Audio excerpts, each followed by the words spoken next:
The carriage wheel struck a stone, and Evangeline Marsh nearly bit through her tongue. Rain hammered the roof so hard it sounded like gravel thrown by an angry hand. Through the fogged window, she saw torches moving across a dark lawn, and figures running, and she knew before the coachman even called down to her that something at Blackmere Hall was already wrong. She did not wait for the footman to open the door. She pushed it open herself and stepped down into mud that swallowed her boots to the ankle. A woman in an apron ran toward her, skirt soaked, face white in the torchlight. "Are you the new governess?" the woman asked, breathless. "Yes, Evangeline Marsh." "Thank heaven. The child is gone, little Sophie. She slipped out an hour ago and nobody can find her, and the pond by the east wall has thin ice, and His Grace is out there right now shouting himself hoarse, and we cannot find her. We cannot find her anywhere." Evangeline did not think. She had spent 3 years chasing runaway children through worse weather than this, in houses far poorer and far colder than Blackmere Hall, and her body simply moved before her mind caught up with it. "Which way is the pond?" The woman pointed a shaking hand toward a black tree line beyond the torches, and Evangeline ran. Mud pulled at her hem. Rain stung her eyes. She heard a man's voice ahead of her, raw and cracking, calling a name over and over into the storm, and something about the sound of it told her this was not simply a servant doing his duty. This was a man afraid in a way that went far past duty. She reached the edge of the trees and saw him first, tall, coatless despite the rain, his white shirt plastered to his back, moving along the frozen edge of the pond with a lantern that the wind kept trying to steal from his hand. "Sophie," he shouted again, and his voice broke on the second syllable. Evangeline did not introduce herself. There was no time for manners. "Sir, has anyone checked the old gardener's shed?" He turned, startled, lantern light catching a face that would have been called cold in any drawing room in London, sharp jaw, pale eyes, a mouth that looked like it had not smiled in years. But right now that face held nothing cold at all. It held raw fear. "Who are you?" "The new governess, Evangeline Marsh. Sir, children hide in the last place anyone thinks to look, not the first. Is there a shed, a stable, anywhere with a door a child could reach?" For 1 second he simply stared at her as if she had spoken a foreign language. Then something in his expression shifted, some small crack of clarity breaking through the panic. "The old stable, past the yew hedge. It has not been used in years." "Show me." He did not question why a stranger was giving him orders on his own land. He turned and ran, and Evangeline ran after him, her lungs burning, rain filling her mouth every time she gasped for air. They found the stable door half open, swinging on one hinge, and inside, curled in a nest of old straw with a barn cat pressed against her side for warmth, was a small girl with dark curls and enormous eyes, shivering so hard her teeth clicked together like tiny stones. "Sophie," the man's voice cracked entirely this time. He dropped to his knees in the straw and gathered the child into his arms as if she might vanish if he loosened his grip even slightly. Evangeline stood back, soaked and shaking herself, and watched a duke, a man the entire county called the coldest heart in England, hold a child who was not his own daughter with the kind of desperation most men reserved for their own blood. "You are safe," he said over and over into the girl's wet hair.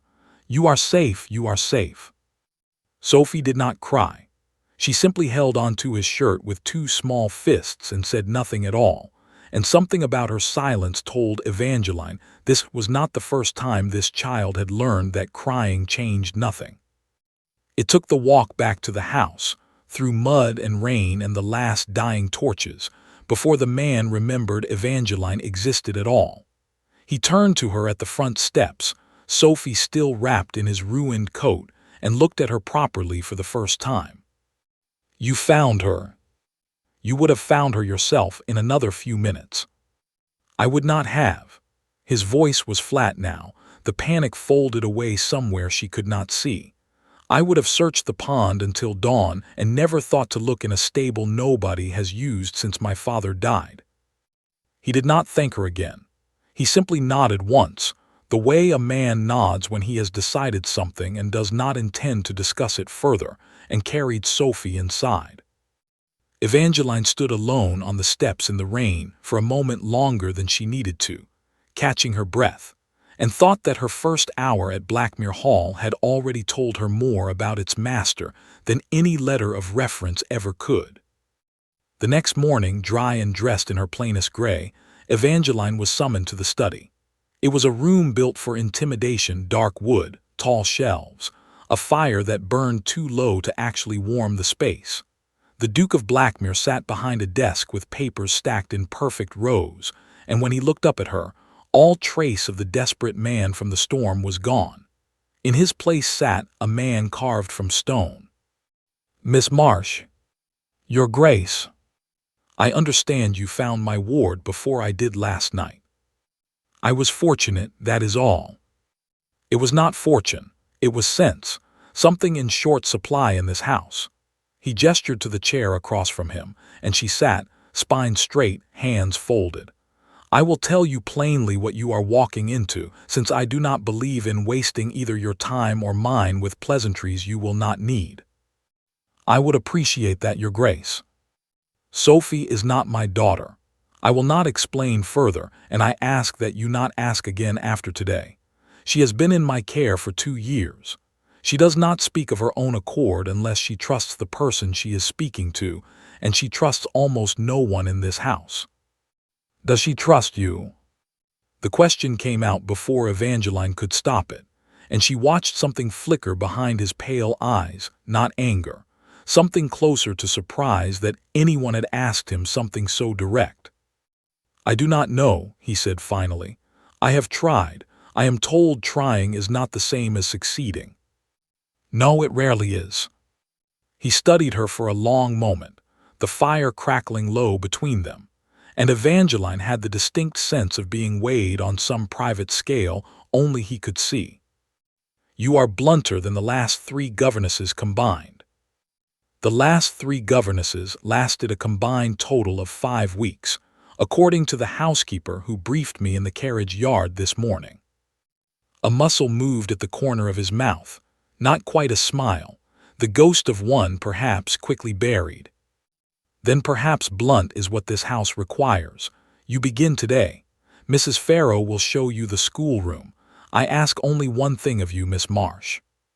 "Yes, Your Grace." "Do not make promises to that child you cannot keep. She has had enough of those." Evangeline thought of the way Sophie had gripped his shirt in the stable, silent, dry-eyed, already braced for disappointment before anyone had disappointed her. "I do not make promises lightly, Your Grace. When I make them, I keep them." He held her gaze a moment longer than was strictly comfortable, and then looked back down at his papers, the conversation clearly finished in his mind if not entirely in hers. The schoolroom was on the 3rd floor, bright despite the gray weather outside, with tall windows looking out over gardens gone slightly wild at the edges. Sophie sat at a small desk when Evangeline entered, a book open in front of her that she was not reading, her eyes fixed instead on the window. "Good morning, Sophie. My name is Evangeline. You may call me Miss Marsh, or if you prefer, simply Eva." The girl did not look up. "I am told you like drawing." Still nothing. Evangeline had expected this. She had met dozens of children who had learned that silence was armor, and she knew better than to attack armor head-on. She pulled a chair to the window instead, sat down beside the girl rather than across from her, and looked out at the same gray gardens. "I do not particularly like reading in the morning either," Evangeline said, to the window rather than to the child. "I always find my mind wanders to what happened the night before. Last night was rather a lot to think about, was it not?" A long silence stretched between them. Rain traced slow lines down the glass. And then, so quietly Evangeline almost missed it, Sophie spoke. "The cat was cold too. Was there truly a cat with you?"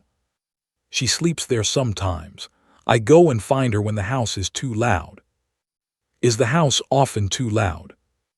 Sophie's small hands twisted in her lap. And for a moment Evangeline thought she had pushed too far too fast and the girl would retreat back into silence. But instead Sophie said, very softly, "It is not loud with sound. It is loud with quiet. Do you understand that?" Evangeline felt something tighten in her chest, some old ache from her own childhood rising unexpectedly to the surface. She understood exactly what the girl meant. A house could be silent and still roar with everything nobody said aloud. "I understand it perfectly," Evangeline said. For the first time, Sophie turned and looked at her directly, dark eyes searching Evangeline's face as though checking for a lie. Whatever she found there seemed to satisfy her, because she reached over, without another word, and slid her small drawing book across the desk so Evangeline could see it. It was full of pictures of a stable, a cat, and a man with a lantern, drawn over and over in a child's careful hand, as though she was trying to make sense of the one night someone had come looking for her and had not given up. Over the following days, Evangeline settled into the rhythm of the house the way water settles into the low places of a field, quietly, finding every crack the household did not know it had.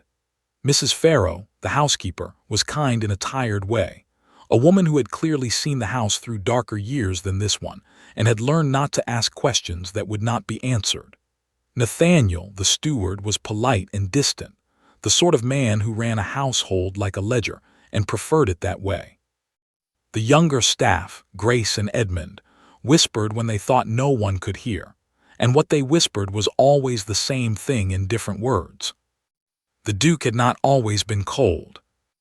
There had been a duchess once, they said, Charlotte, a woman with a laugh that used to carry through the whole East Wing. There had been a carriage and a road too narrow in winter, and a night nobody in the house spoke of even 5 years later. After that night, the man who had once filled the house with noise had filled it instead with silence, brick by brick, until even his own ward flinched at slamming doors. Evangeline gathered these fragments the way she gathered everything, carefully, without pressing, filing them away rather than repeating them. She was not here to solve the Duke of Blackmere. She was here for Sophie. But she found, more often than she expected, that solving one seemed to require understanding the other. She saw him in glimpses over that first week, never a full conversation, always a doorway, a hallway, a moment caught sideways. Once she looked up from a lesson to find him standing just outside the schoolroom door, unseen by Sophie, watching the child laugh at something Evangeline had said about a badly drawn horse. He did not enter. He stood there for the length of perhaps 10 seconds, something unreadable moving across his face, and then he was gone before Sophie ever noticed he had been there at all. Evangeline said nothing about it, but she began to understand that the coldest man in the county was not a man without feeling. He was a man who had built a wall so carefully around his feeling that he had convinced almost everyone, including perhaps himself, that nothing remained on the other side of it. She intended to find out if that was true, not because it was her place to, simply because she had never, in her whole life, been able to leave a locked door unexamined. By the end of that first week, the rains had cleared, and the gardens beyond the schoolroom window had begun to dry into something almost pleasant. Sophie had started speaking to Evangeline in full sentences, sometimes even without being prompted, and twice she had laughed out loud, a sound so unfamiliar in that house that Grace had come running upstairs to see what had caused it. The Duke summoned Evangeline to his study again on the 7th day, and this time the fire burned a little higher. "Mrs. Farrow tells me Sophie has been laughing," he said, without any preamble. "She has, Your Grace. I have not heard her laugh since before her mother died." The sentence hung there, heavier than he perhaps intended, and Evangeline understood in that single line more than she had learned in a week of careful listening.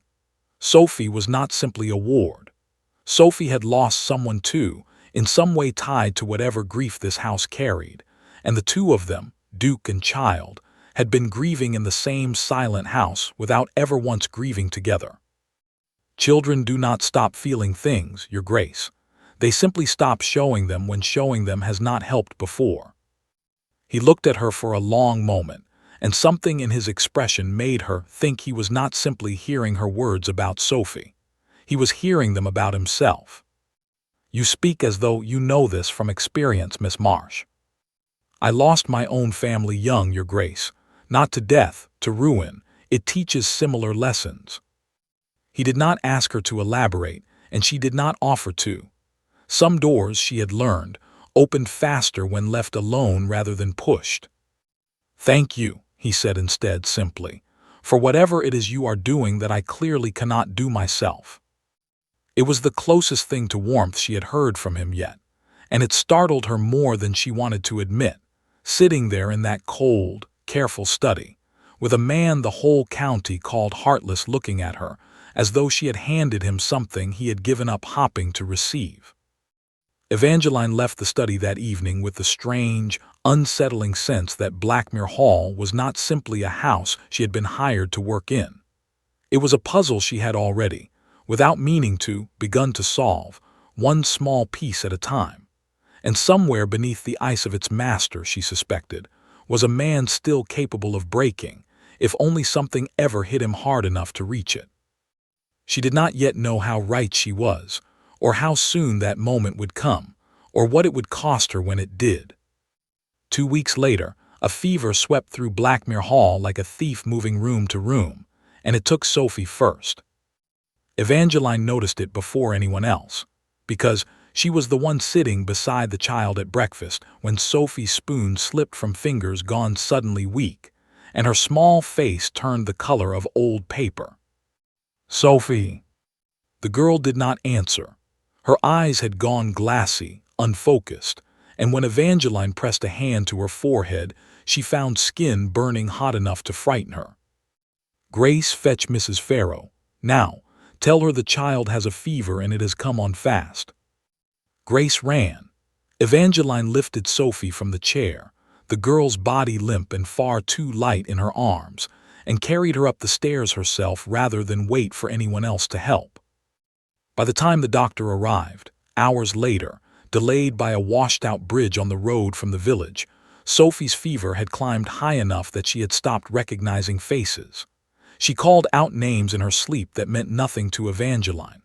She thrashed against the sheets, and through all of it the Duke of Blackmere stood in the doorway of the sick room, unable to enter, unable to leave, a man frozen by a fear he did not know how to carry. Your Grace, you should sit, Evangeline said, not looking up from the cool cloth she pressed to Sophie's neck. Standing there will not help her. Neither will sitting. No, but it will help you not collapse before she wakes and needs you steady. He crossed the room slowly, as if the distance between the door and the bed had grown longer than it should have been, and sat in the chair on the other side of the bed. He did not touch the child.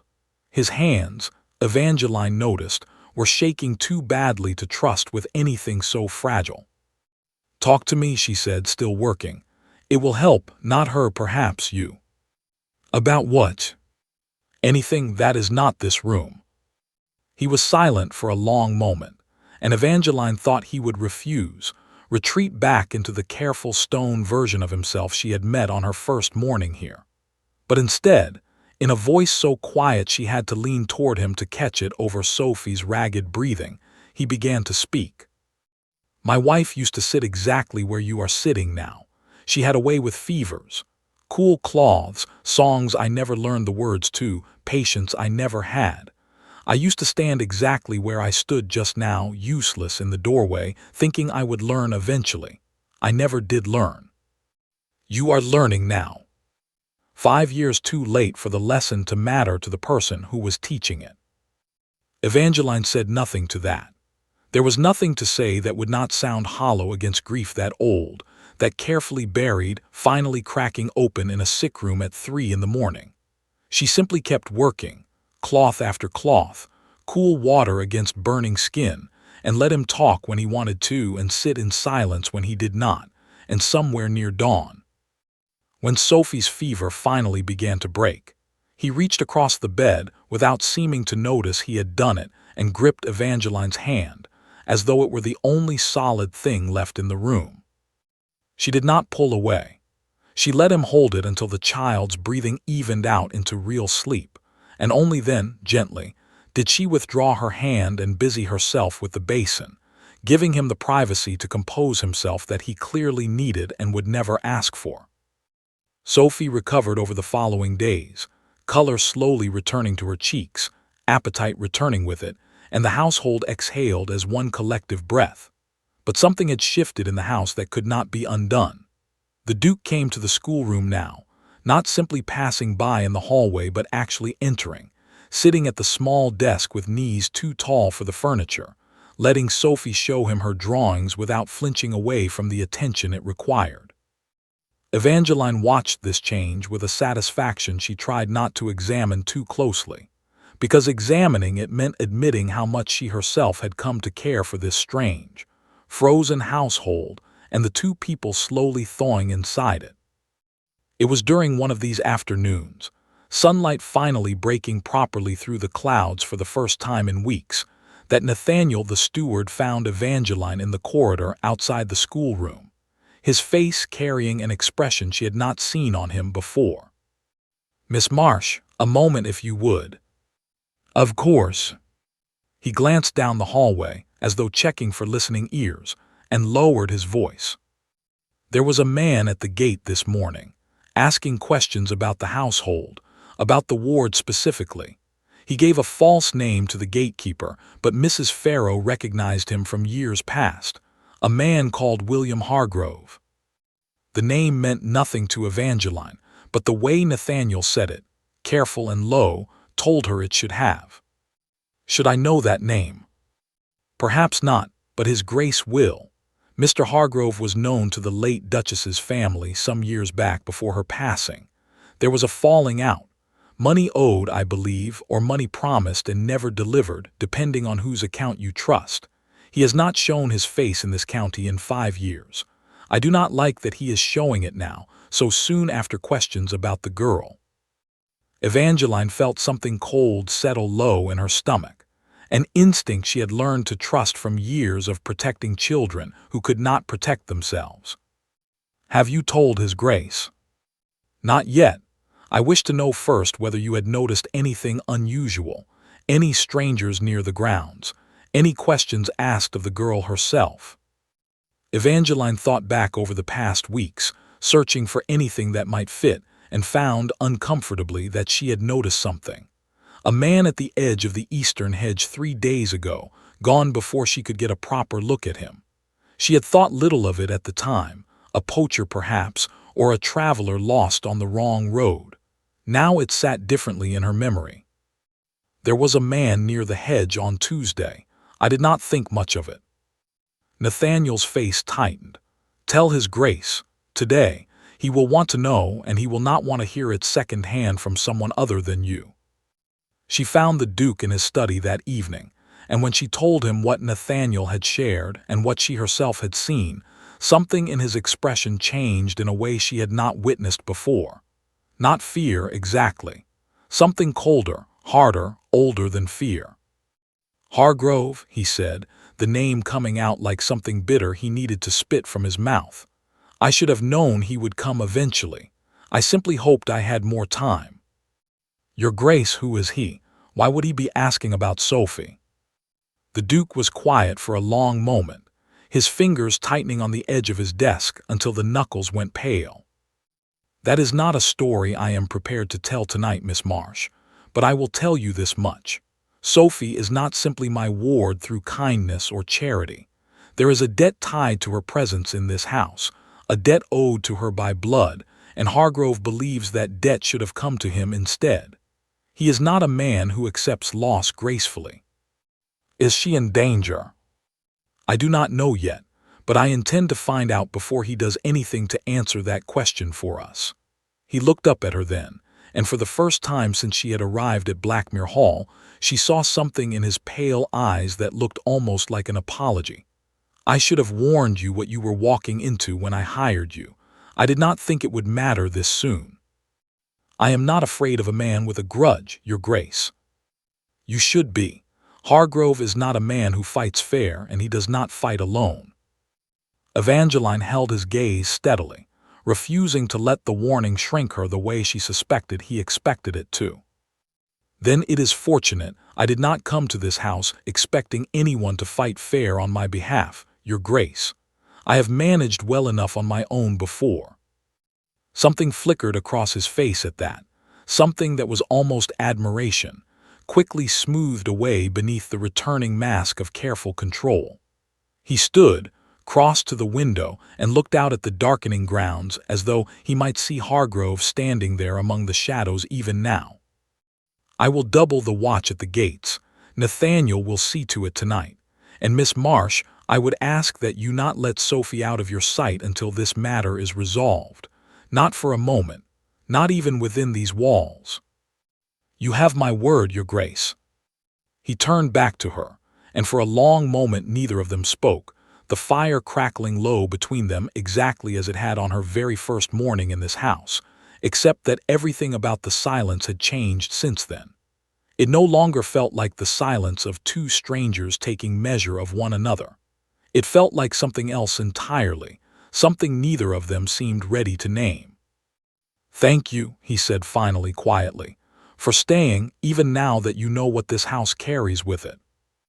I gave Sophie my word I would not leave her, Your Grace. I intend to keep it, whatever comes. She left the study that night with the uneasy sense that whatever peace had settled over Blackmere Hall in the past weeks was about to be tested in a way none of them were fully prepared for, and that the storm gathering beyond its walls had very little to do with weather at all. The watch at the gates was doubled that very night, exactly as promised, and for 4 days nothing happened at all. No strangers at the hedge, no riders on the eastern road.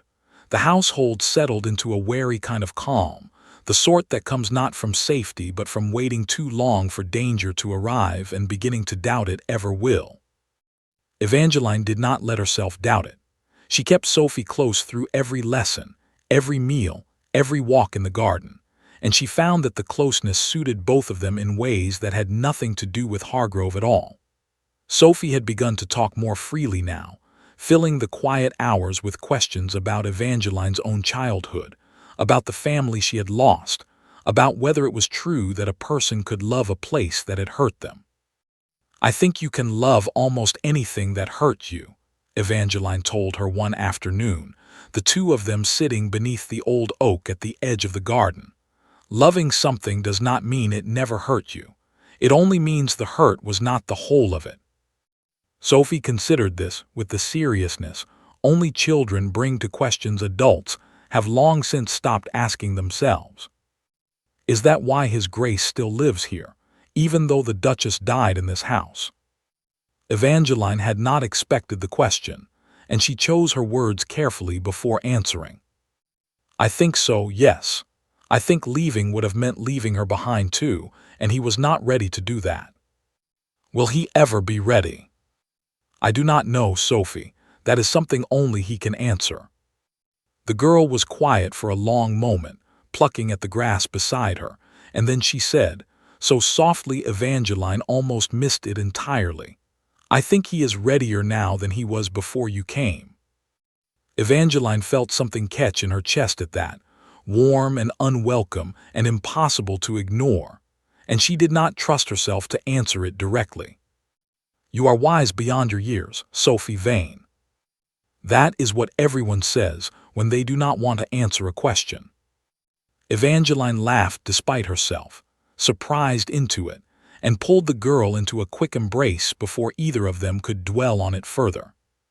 That evening, the sky that had been clear and mild for days turned suddenly dark, clouds rolling in from the west with a speed that made even the most seasoned of the household staff mutter about storms that meant business. By the time supper was finished, rain had begun to fall in earnest, and by the time Evangeline settled Sophie into bed, thunder was rolling across the grounds in long, heavy waves that rattled the window panes in their frames. Sophie, exhausted from a full day of lessons and fresh air, fell asleep quickly despite the storm, and Evangeline sat with her a while longer regardless, watching the small chest rise and fall, listening to rain lash the glass, before finally slipping out into the hallway to seek her own bed. She found the Duke standing at the top of the main staircase instead, looking out through the tall window there at the storm raging over his grounds, his expression distant in a way she had come to recognize as the look of a man revisiting old memories he had not invited. "Your Grace." He turned, and something in his face told her the storm was not the only thing on his mind. "This is the same kind of night," he said before she could ask. "Not the same storm, but the same kind. Dark come too fast, rain too hard, roads too narrow. I find myself standing at this window every time weather like this arrives, as though watching it long enough might change what happened 5 years ago on a night just like it." Evangeline stepped closer, close enough to see the rain light flickering across his features, close enough to understand that this was not a conversation he was having by choice so much as one the storm had dragged out of him, whether he wished it or not. "You do not have to carry it alone tonight, Your Grace." "I have carried it alone every night for 5 years, Miss Marsh. I am not certain I remember how to carry it any other way." "Then perhaps it is time to learn." He looked at her then, really looked, the way he had looked at her only once before, in the sick room at dawn when Sophie's fever finally broke, and his hand had found hers without permission from either of them. The air between them felt suddenly charged, heavier than the storm outside, and for a moment neither of them moved. "You are a remarkable woman, Evangeline Marsh," he said quietly, and it was the first time he had used her given name at all, and the sound of it in his voice did something strange and unsteady to her chest. "I do not think I have told you that." "You have not, Your Grace." "I am telling you now." The thunder cracked again, closer this time, and the windows rattled hard enough that Evangeline instinctively stepped back from them, and in doing so stepped closer to him instead. Neither of them moved to correct the distance. The rain roared against the glass. Somewhere below, a door slammed in the wind, and Evangeline felt her heart climbing into her throat for reasons that had very little to do with the storm at all. "Alistair," she said, testing his given name for the first time, uncertain whether she had any right to it. Something in his face broke open at the sound of it. Some careful wall she had watched him build brick by brick over the past weeks cracking under the simple weight of his own name spoken gently in her voice. "Say it again," he said low, almost a whisper. "Alistair." He reached for her hand then, the same way he had in the sick room, except this time there was no fever, no crisis, nothing to excuse the touch except the simple truth that he wanted it. His fingers closed around hers, warm despite the cold house, steady despite everything she now knew he carried beneath his careful surface. "I did not expect this," he admitted. "When I hired a governess for Sophie, I did not expect to find myself standing at a window in a storm, wanting nothing more than to stay exactly here, in exactly this moment with exactly you." Evangeline's breath caught, and for one long, suspended second, the storm outside and the debt collector somewhere beyond the gates and every careful boundary either of them had built around themselves seemed to fall away entirely, leaving only the two of them and the rain and the strange, unfamiliar warmth of being truly seen by someone who had spent 5 years making sure no one ever saw him at all. Then from somewhere below, a shout cut through the storm, sharp and urgent, and both of them turned toward the stairs at once, the moment shattering as quickly as it had formed. "Your Grace!" It was Nathaniel's voice climbing the stairs 2 at a time, his lantern swinging wildly. "Your Grace, there is a rider at the gate. He says he has business with you tonight, storm or no storm. He gave the name Hargrove." The warmth in the Duke's face vanished instantly, replaced by the cold, careful mask Evangeline had first met on her opening morning at Blackmere Hall, except now she understood what lay beneath it, and the sight of it returning was somehow worse for the knowing. "Tell him I will not receive him tonight," the Duke said, his voice hard as stone. "Tell him to return in daylight with proper notice or not at all. He says he will wait at the gate until you do, Your Grace. He says he has waited 5 years already and does not intend to wait through another storm besides." Evangeline felt the cold settle into her stomach again, the same instinct that had warned her weeks ago about the man at the hedge, sharper now, more certain. "Alistair, do not go down there tonight. Not in this storm, not alone. I am not going to hide in my own house from a man who has spent 5 years circling it, Evangeline. He has waited long enough. Let him wait a little longer in the rain and see how patient he truly is." But even as he said it, she saw the tension gathering in his shoulders, the old fear rising up beneath the careful stone mask, and she understood that whatever peace this house had found over the past weeks was about to be tested in a way none of them had fully prepared for. "Then I am coming with you," she said. "Absolutely not. If Hargrove is at the gate, Sophie needs someone with her who is not distracted by him. Stay with the girl. Lock the schoolroom door. Do not open it for anyone but Nathaniel or myself." Evangeline wanted to argue, every instinct in her screaming against letting him walk into the storm to face a man who did not fight fair. But she saw in his face that this was not a battle she would win tonight, and she understood, too, that Sophie's safety had to come first, storm or no storm, danger or no danger. "Be careful," she said instead, gripping his hand one last time before releasing it. "Whatever happens down there, be careful." "I intend to be. And Evangeline," he paused at the top of the stairs, lantern light catching the sharp lines of his face, softened now in a way she had never seen before tonight. "Thank you for the moment we had before the storm interrupted it. I will not forget it, whatever else this night brings." He was gone down the stairs before she could answer. Nathaniel closed behind him, and Evangeline stood alone at the top of the staircase for a long moment, rain lashing the windows, thunder rolling overhead. Her heart caught somewhere between fear for the man who had just left and the strange, sudden certainty that whatever was happening between them was no longer something either of them could pretend away. She went to Sophie's room, locked the door as instructed, and sat by the sleeping child's bed with her back straight and her ears trained on every sound the storm carried up from below.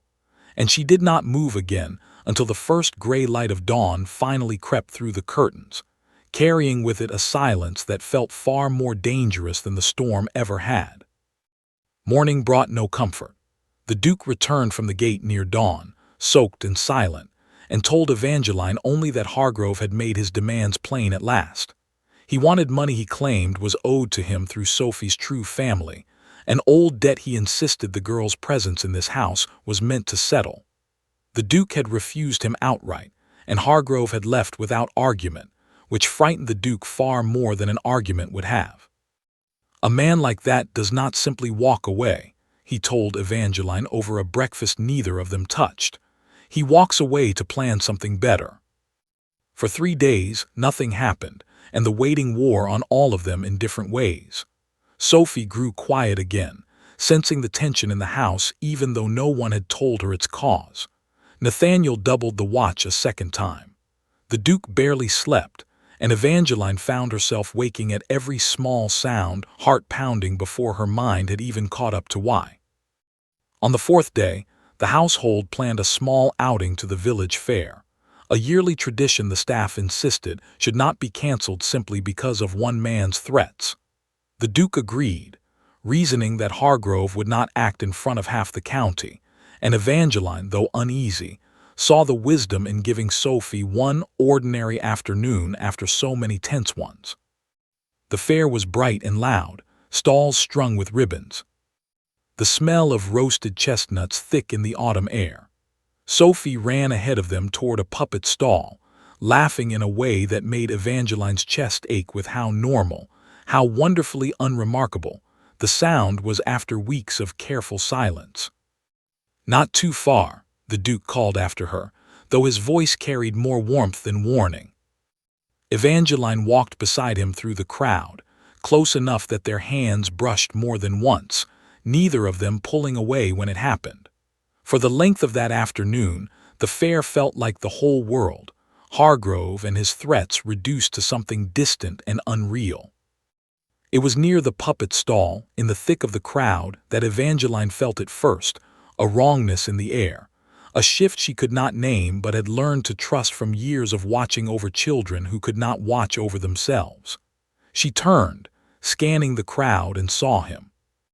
Hargrove stood near the edge of the stalls, watching Sophie with an expression that had nothing gentle in it at all.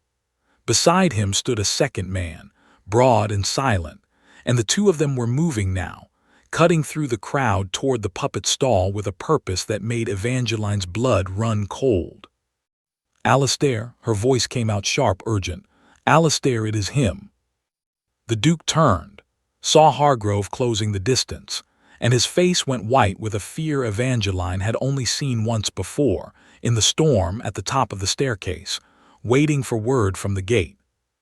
"Sophie," he called, already moving. But the crowd was thick, the space between them and the child too great, and Hargrove was closer, already reaching the edge of the puppet stall where Sophie stood laughing, unaware, at a wooden fox chasing a wooden hen across a painted stage. Evangeline did not think. She never did in moments like this.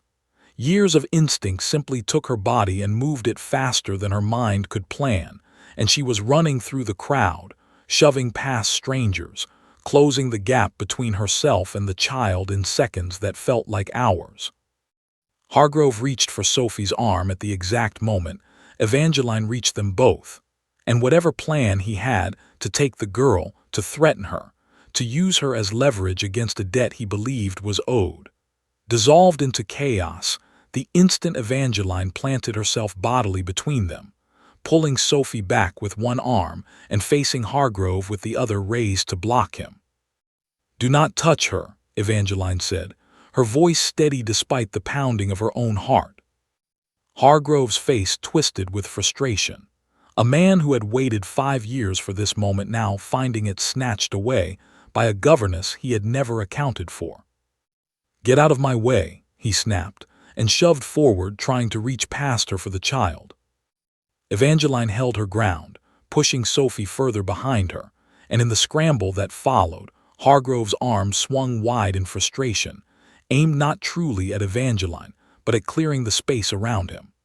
She saw it coming a half-second too late to fully avoid it, and rather than let it pass her and strike the small girl now pressed against her back, she turned her shoulder into it, taking the blow meant to clear a path to Sophie squarely against herself instead.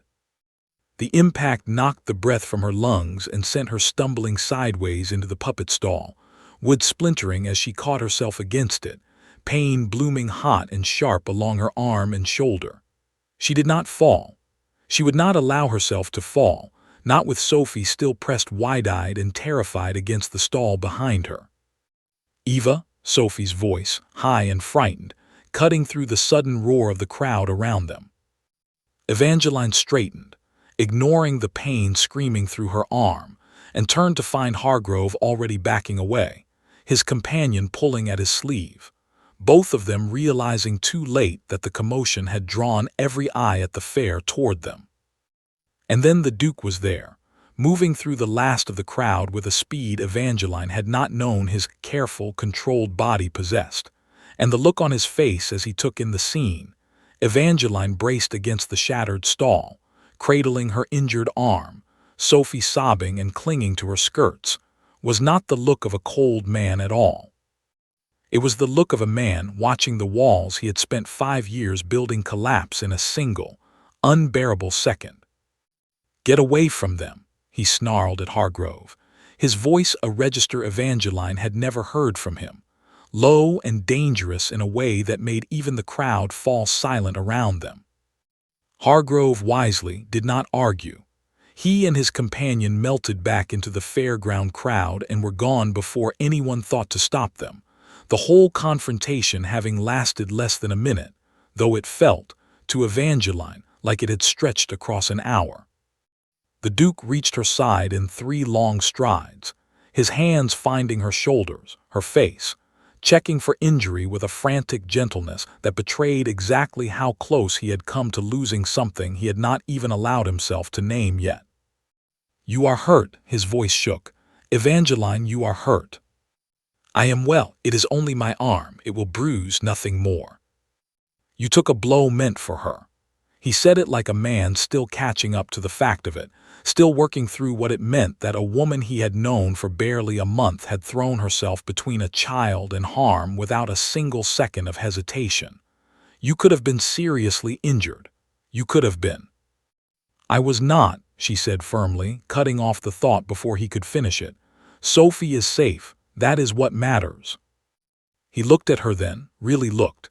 The same way he had looked at her in the storm before Hargrove's arrival had shattered the moment between them, except now there was nothing careful about his expression at all. Every wall, every brick of stone he had spent 5 years laying over whatever remained of his heart, seemed to crumble at once, right there in the middle of a village fair, in front of every gathered stranger who had come to watch puppets dance across a painted stage. "I cannot lose you too," he said, so quietly only she could hear it, his hand rising to cup her uninjured cheek with a tenderness that stole the breath from her lungs more thoroughly than Hargrove's blow ever had. "Evangeline, I cannot. Not you. Not after everything." Sophie, still clinging to Evangeline's skirts, looked up between the two adults with the wide, solemn eyes of a child who understood, perhaps better than either of them yet did, exactly what she was witnessing. Evangeline did not answer him with words. There were none that felt sufficient for the moment, none that could match the weight of watching a man the whole county called heartless stand in the wreckage of a puppet stall with his careful control finally, completely broken, all because a governess had refused to let harm reach the child he loved. She simply reached up and covered his hand with her own, holding it against her cheek, and let the silence between them say everything that needed saying, while around them the fair slowly resumed its noise and color, unaware that in one small corner of it everything had just changed forever. The journey back to Blackmere Hall was quiet, Sophie asleep against Evangeline's uninjured side in the carriage, the Duke sitting across from them with his eyes never once leaving Evangeline's face, as though checking again and again that she truly was still whole, still there, still breathing beside him. Dr. Whitfield was summoned the moment they arrived, and after a careful examination in the drawing room, he pronounced Evangeline's arm badly bruised but not broken, the shoulder wrenched but likely to heal fully within a fortnight with rest and care. The Duke insisted on the finest room in the East Wing for her recovery, over her protests that the small governess's quarters suited her perfectly well. "You will not argue with me on this," he said, standing at the foot of the bed she had finally, reluctantly, agreed to occupy, his voice carrying none of the coldness that had once defined every word he spoke to her. "You took a blow meant for the person I love most in this world. You will recover in comfort, and you will allow me to see to it personally, or I will simply move a chair into your old quarters and sit there until you relent." "That sounds remarkably like a threat, Your Grace." "It is a promise. I have learned the difference matters greatly to you." Evangeline laughed despite the ache in her shoulder, and something in the sound of it seemed to ease a tension that had been sitting in his shoulders since the fair. Over the following days he made good on his word. He visited her recovery room morning and evening, sometimes simply to sit in silence while she rested, sometimes to talk, slowly, carefully, about things he had never spoken of to another living soul. He told her about Charlotte properly this time, not in careful fragments dropped during moments of crisis, but in full, unhurried memory. How she had laughed too loud for polite company and never once cared. How she had insisted on planting the roses that still climbed the east wall though he had told her the soil was wrong for them. How the carriage accident that took her had happened on a road he had begged her not to travel that night. And how he had spent 5 years since believing that loving anyone again was simply an invitation for the same loss to repeat itself. "I built this house into a fortress after she died," he admitted one evening, sitting in the chair beside her bed while Sophie dozed curled at the foot of it, worn out from a day spent refusing to leave Evangeline's side. Not to keep danger out, to keep myself from ever caring enough about anyone again that losing them could break me the way losing her did. And now, he looked at her for a long moment, the candlelight softening the sharp lines of his face into something almost boyish, something she suspected very few people in his life had ever been permitted to see. Now I have watched a woman I have known barely a month throw herself between danger and a child I love as my own, without a single second of hesitation, and I find that all my careful fortress walls did nothing to prepare me for how thoroughly you would dismantle them anyway. I did not set out to dismantle anything, Your Grace. No, that is precisely why it worked. He reached for her hand, the uninjured one, and held it gently in both of his. I do not know how to do this properly, Evangeline. I have not tried in 5 years, and I was never particularly skilled at it even before. But I know that the thought of you lying broken on that fairground, hurt in Sophie's place, is a thought I cannot set down, and I do not wish to set it down, because it has shown me exactly how much I have already come to care for you, whether I intended to or not. Evangeline felt tears rise unexpectedly, and she let them, no longer feeling the need to guard herself against him the way she had guarded herself against so much else in her life. I have spent years protecting other people's children, Alistair, because I told myself I had no family of my own left to protect. I did not expect to find one here. I did not expect to find you, or Sophie, or any of it, but I am glad I did. He lifted her hand and pressed a kiss to her knuckles, slow and reverent, and for a long moment neither of them spoke, the quiet between them no longer carrying the loud, aching silence Sophie had once described, but something gentler now, something that felt, for the first time in 5 years within these walls, almost like peace.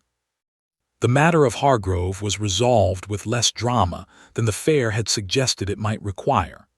Nathaniel, working with the local magistrate, uncovered records proving that the debt Hargrove claimed had never legally existed at all, invented years earlier, in an attempt to extract money from Charlotte's grieving family while their guard was down. Faced with the threat of formal charges for his conduct at the fair, and with no legal claim to stand on, Hargrove left the county within the week and did not return. Sophie's place in the household, and the quiet truth of her parentage that the Duke had protected so carefully, remained safe, and for the first time since Evangeline's arrival, the household breathed easy without watching the gates. 3 weeks after the fair, Evangeline's shoulder had healed enough that she no longer needed the sling Dr. Whitfield had insisted upon, and she returned properly to her duties in the schoolroom, though the Duke found reasons to visit far more often than his ducal responsibilities strictly required. It was on a bright, ordinary afternoon, sunlight pouring through the schoolroom windows in a way that would have seemed impossible on the stormy night Evangeline first arrived, that Sophie looked up from her drawing and asked, with the blunt honesty only children possess, "Are you going to marry Miss Marsh, Uncle Alistair?" The Duke, who had been leaning against the schoolroom doorway watching the two of them work, went slightly pink around the ears, an expression Evangeline had never once seen on his face and found she rather liked. "That is a very direct question, Sophie. You look at her the way the vicar says people look at each other when they are in love. I have been paying attention." Evangeline, biting back a laugh, kept her eyes carefully on the drawing in front of her, though her cheeks had gone warm as well. "Perhaps," the Duke said slowly, crossing the room to stand beside Evangeline's chair, "I ought to ask her properly before I answer that question, rather than have it settled by an 8-year-old with excellent powers of observation." Sophie grinned, delighted, and made a great show of returning her full attention to her drawing, though Evangeline suspected the girl was listening to every word regardless. The Duke knelt beside Evangeline's chair, taking her hand in his the way he had that evening in the recovery room, and looked at her with an openness that would have seemed impossible from the cold, careful man she had met on her first morning at Blackmere Hall. I do not have grand words for this, Evangeline. I am told grand words were never my particular strength, even before grief took what little ease with speech I had. But I know that this house was silent for 5 years, and in the space of 2 months you have filled it with a kind of noise I did not know I was still capable of wanting. You took a blow meant for the child I love most in this world without a moment's hesitation, and in doing so you showed me something about courage and about love that I had convinced myself I would never see again inside these walls. He drew a small ring from his coat pocket, plain and old, clearly a family piece rather than something purchased in haste, and held it between them. I am asking you to stay, Evangeline Marsh, not as governess, as my wife and as Sophie's mother in every way that matters if you will have us both. Evangeline looked down at the ring, then at Sophie, who had abandoned all pretense of drawing and was watching with her whole heart plainly visible on her face, and then at the man kneeling before her, a duke who had spent 5 years convincing the world he had no heart left to break, now offering her the very pieces of it he had guarded so carefully. "Yes," she said, and the word came out steadier and surer than she had expected, given how full her chest felt in that moment. "Yes, Alistair, I will stay." Sophie let out a whoop of pure delight that would have scandalized any proper governess under different circumstances, and threw herself into the embrace that followed, wedging herself between Evangeline and the Duke with the easy confidence of a child who had finally, truly, found a family that intended to keep her. That evening, long after Sophie had been put to bed, still glowing with the excitement of the day, Evangeline stood once more at the top of the great staircase where the Duke had once stood alone in a storm, revisiting grief he could not set down. The house around her was quiet now, but it was a different quiet than the one Sophie had once described, the loud, aching silence of a home holding its breath against old pain. This silence was gentle, full, the kind that comes not from absence, but from peace finally settling into rooms that had gone too long without it. The Duke found her there, exactly as he had on that stormy night weeks earlier, and came to stand beside her at the window, though there was no storm now, only a clear autumn sky scattered with stars. "Do you remember what I told you that first night about standing at this window revisiting the past?" he asked quietly. "I remember. I do not think I will need to stand here alone with that memory any longer, not with you beside me." Evangeline slipped her hand into his, and together they looked out over the grounds of Blackmere Hall, grounds that had once seemed to her, on her very first night, full of shadows and desperate torchlight, and a man running through the rain calling a lost child's name. Now, under the calm autumn stars, the same grounds looked simply like home, quiet and whole, and finally, after 5 long years, at peace. The coldest heart in the county had broken, in the end, not from tragedy, but from the simple, stubborn courage of a woman who had refused to let harm reach a child who was not even her own, and in breaking, it had found, at last, everything it had spent 5 years convinced it would never hold again.